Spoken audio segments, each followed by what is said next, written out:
Hi everyone and welcome to Daily Current Affairs for 29th of April. So let's start the day with the first important topic and that is Operation Kaveri. तो India ने recently launch किया है operation Kaveri ताकि जो भारत के लोग हैं जो सूडान में फंसे हुए हैं, जहां अभी कहीं ना कहीं आप देखोगे तो कॉन्फ्लिक्ट टोन इलाका वो हो चुका है, तो उनको वापस से भारत लाने के लिए ये मिशन चलाया गया है जो ऑपरेशन कावेरी है। ठीक है, कई सारे ऑपरेशन चलाए गए हैं, ऑपरेशन गंगा यूक्रेन के लिए, ऑपरेशन देवी शक्ति अफगानिस्तान के लिए, तो उसके बाद में जो ऑपरेशन कावेरी जो है वो सूडान से जुड़ा हुआ है। और सूडान में आप देखोगे तो ये बेसिकली एक रेस्क्यू ऑपरेशन चलाया जा रहा है ताकि भारतीय लोगों को वापस से जो सूडान में फंसे हैं लेकर के आया जा सके। जो आंकड़ा जो है लगभग 4000 के आसपास बताया जा रहा है, कम ज्यादा कुछ हो सकता है, ऑफिशियली 4000 बताया जा रहा है। और इसके अलावा आप देखोगे तो 2 C-130 एयरक्राफ्ट जो है वो, और साथ साथ में INS सुमेधा यानी कि नेवी का एक शिप, तो ये जेद्दाह और पोर्ट सूडान इसका इस्तेमाल किया जा रहा है ताकि जो भारतीय लोग हैं उनको वापस से सूडान लाया, मतलब भारत लाया जा सके सूडान से।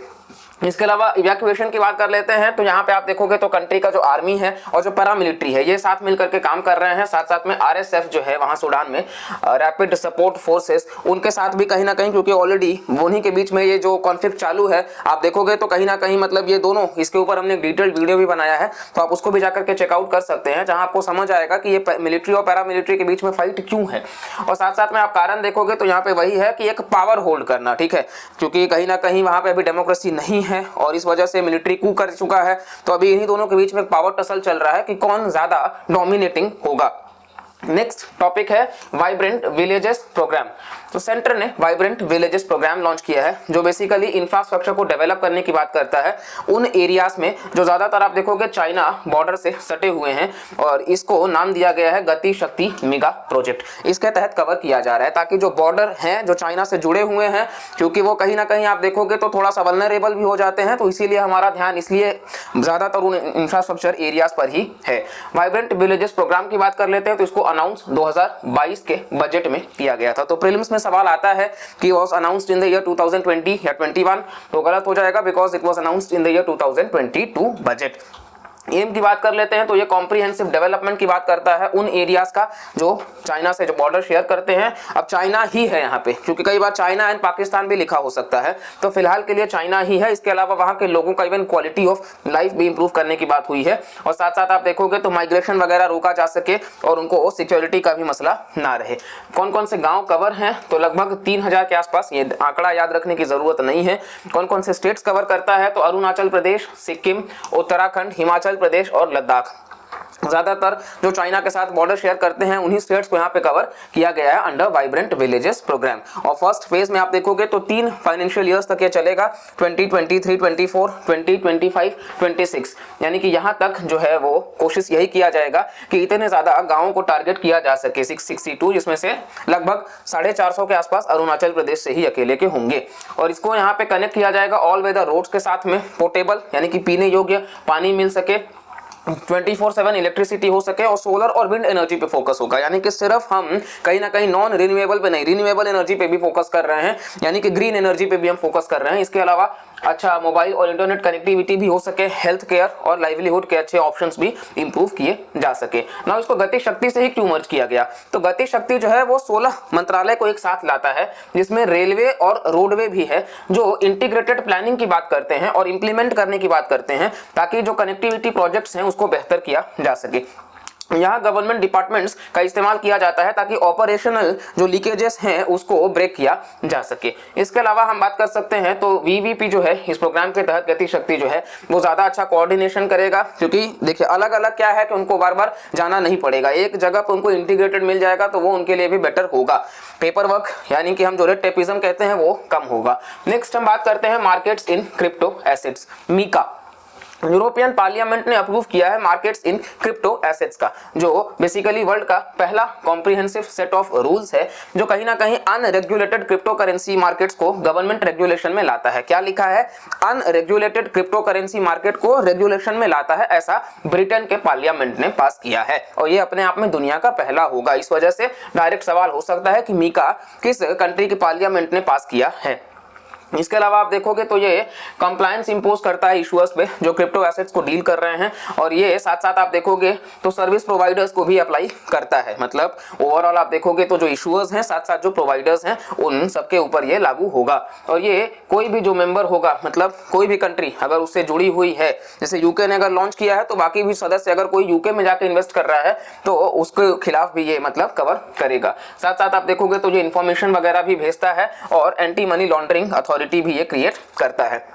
नो कौन कौन से एसेट्स कवर होंगे, तो ये क्रिप्टो एसेट्स को कवर करेगा। ठीक है, तो सिर्फ ट्रेडिशनल क्रिप्टो करेंसीज जैसे कि बिटकॉइन, एथीरियम, सिर्फ यहीं तक नहीं बल्कि जो नए भी आएंगे जैसे स्टेबल कॉइन्स वगैरह उसको भी कवर करेगा। नेक्स्ट हम बात कर लेते हैं, तो स्टेबल कॉइन्स जो है वो डिजिटल टोकन्स हैं, क्योंकि हमको बिटकॉइन, एथीरियम तो हमें पता है, ये स्टेबल कॉइन्स डिजिटल टोकन्स हैं जो कहीं ना कहीं एक वैल्यू उसको दिया जाता है स्टेबल एसेट यूएस डॉलर के साथ में। और साथ साथ में इसका स्कोप यही है कि सेंट्रल बैंक का जो डिजिटल करेंसी है उसको एक्सक्लूड किया जा सके। एनएफटी जो नॉन फंजिबल टोकन्स हैं और बाकी जो क्रिप्टो करेंसी हैं उनको ऑलरेडी एक रेगुलेशन में लाया जा सके। सिग्निफिकेंस यही है कि यहाँ पे हार्मनी मेंटेन करके चला जा सके और साथ साथ में ग्रोथ पे फोकस कर सके। नेक्स्ट यहाँ पे आप देखोगे तो कहीं ना कहीं आपको देखने को मिल जाएगा malaria set to be notifiable disease. अब सवाल कहीं ना कहीं आपने देखा होगा तो इस टॉपिक पे हर साल होता है मलेरिया से रिलेटेड। मलेरिया को नोटिफाइबल डिजीज बनाने की बात करी गई है अक्रॉस इंडिया, जिसके लिए कहीं ना कहीं केसेस जो है वो रिपोर्ट किए जाने चाहिए गवर्नमेंट अथॉरिटीज को बाय लॉ।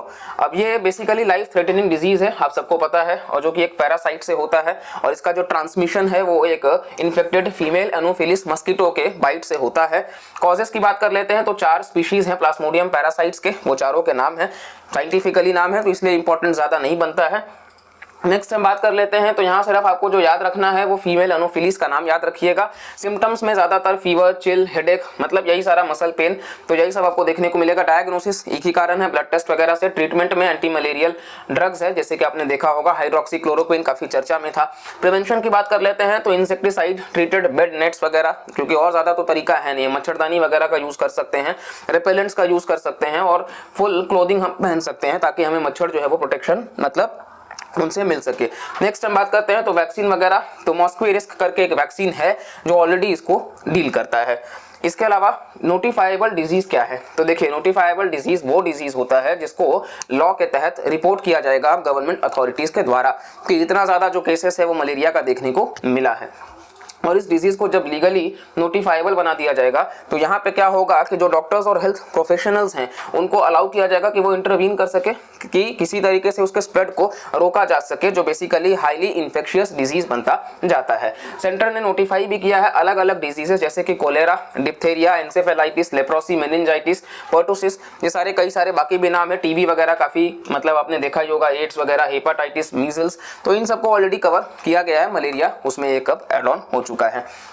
नेक्स्ट आप देखोगे तो ये जो ओनस है नोटिफाई करने का, ये बेसिकली स्टेट गवर्नमेंट पे होता है। बहुत इंपॉर्टेंट है, डायरेक्ट सवाल हो सकता है, वैसे भी आपको पता होगा तो हेल्थ जो है वो स्टेट लिस्ट का पार्ट है, तो उसी तरीके से यहाँ पे जो ओनस होगा रिपोर्ट करने का वो भी स्टेट गवर्नमेंट का ही होगा। और अगर कोई फेलियर होता है तो ये एक क्रिमिनल ऑफेंस है। ये कुछ स्टेटमेंट्स हैं जो सवाल प्रीलिम्स में होंगे 110%, तो ये क्रिमिनल ऑफेंस है। यूजुअली हमें लगेगा कि नहीं यार सिविल ऑफेंस में ही तो होना चाहिए, बट ये एक क्रिमिनल ऑफेंस है और स्टेट गवर्नमेंट के खिलाफ फिर कार्यवाही भी हो सकता है बिकॉज वो डिफॉल्टर घोषित हो जाएंगे। नेक्स्ट टॉपिक है हमारा कॉर्पोरेट सोशल रेस्पॉन्सिबिलिटी, CSR।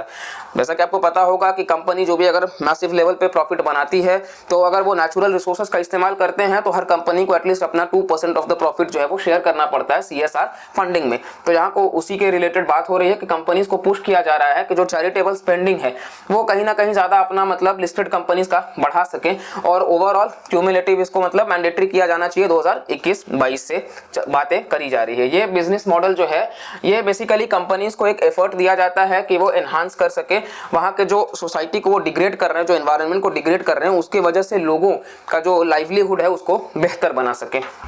इससे अलग अलग एस्पेक्ट्स ऑफ सोसाइटी का विकास करने की बात हो रही है कि पॉजिटिव एक ब्रांड इमेज बनाया जा सके कंपनीज का, क्योंकि सिर्फ ये नहीं होना चाहिए कि वो डिस्ट्रॉय करने के लिए आते हैं, ठीक है, तो वहां के लोगों को रिस्टोरेशन भी प्रॉपर किया जाना चाहिए। इसके अलावा सेक्शन 135 है कंपनीज एक्ट 2013 का, जो मैंडेटरी बना देता है उन कंपनीज के लिए कि बेसिकली जिनका नेटवर्थ आप देखोगे 500 करोड़ या उससे ज्यादा का है।